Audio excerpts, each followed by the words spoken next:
कई लोगों के प्रश्न, कई लोगों के मन में है कि दशहरे को मनाते क्यों हैं। ये दशहरा जो है, इसको कब से इसका प्रचलन हुआ, रावण और कुंभकर्ण का पुतला जला करके ये त्योहार आज दशहरा है मनाते हैं, क्योंकि भगवान ने आज विजय यात्रा रावण के ऊपर आज प्रारंभ की है। रावण को मारा नहीं है, वो आज विजय यात्रा भगवान की इस दिन प्रारंभ हुई और इसीलिए इसको विजयदशमी कहा जाता है। रामाय रामभद्राय रामचंद्राय वेधसे रघुनाथाय नाथाय सीतायाः पतये नमः।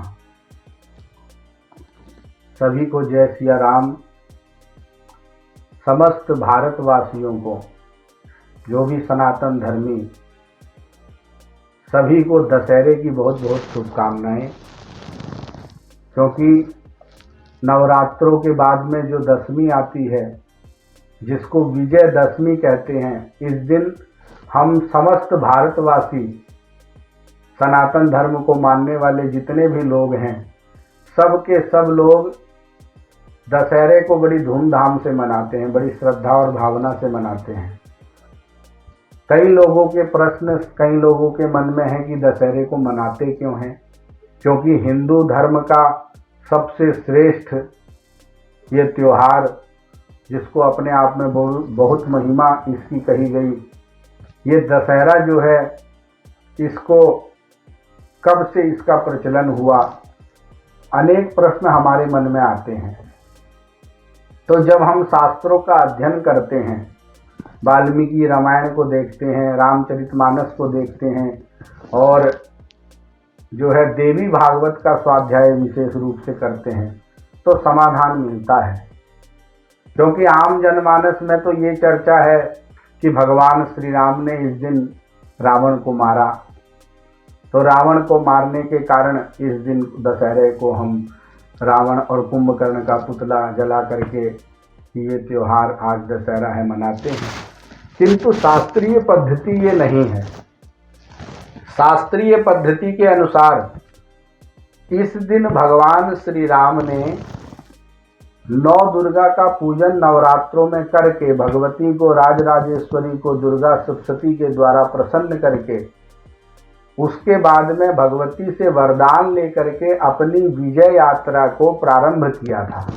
इसीलिए इसको विजयदशमी कहा गया, क्योंकि भगवान ने आज विजय यात्रा रावण के ऊपर आज प्रारंभ की है। रावण को मारा नहीं है, क्योंकि जब रावण को भगवान ने मार दिया, उसके तो भगवान एक दिन बाद अयोध्या आ गए थे रामायण के अनुसार। किंतु हम देखते हैं दशहरे के 20 दिन बाद दीपावली आती है। अगर एक दिन बाद दीपावली आती तो मानते भी, क्योंकि दीपावली के दिन तो भगवान का आगमन हुआ है। 14 वर्ष का वनवास पूर्ण करके भगवान पधारे हैं, तब हम दीपावली दीपोत्सव को मनाते हैं। तो इसलिए दशहरा जो है वो आज विजय यात्रा भगवान की इस दिन प्रारंभ हुई और इसीलिए इसको विजयदशमी कहा जाता है।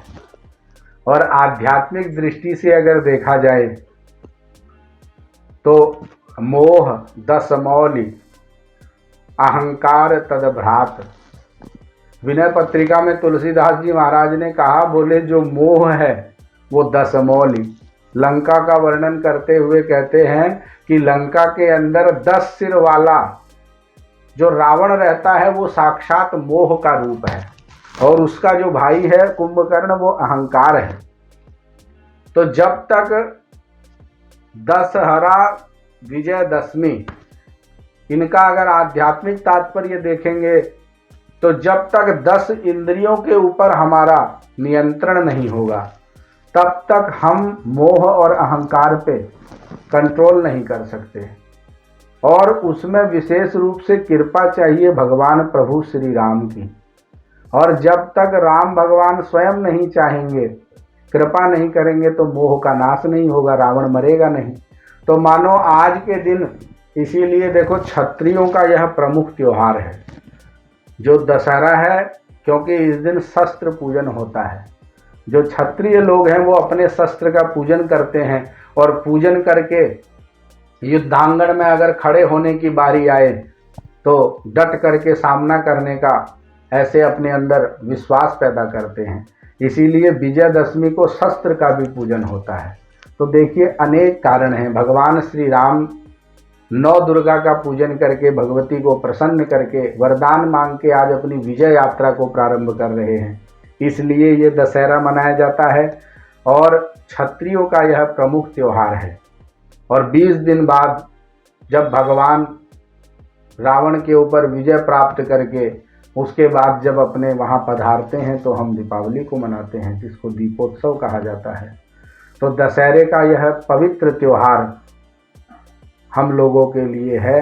केवल रावण का पुतला और कुंभकर्ण का पुतला जलाना ही वो हमारा हिंदू धर्म नहीं सिखाता, वो तो पद्धति शास्त्रीय है ही नहीं।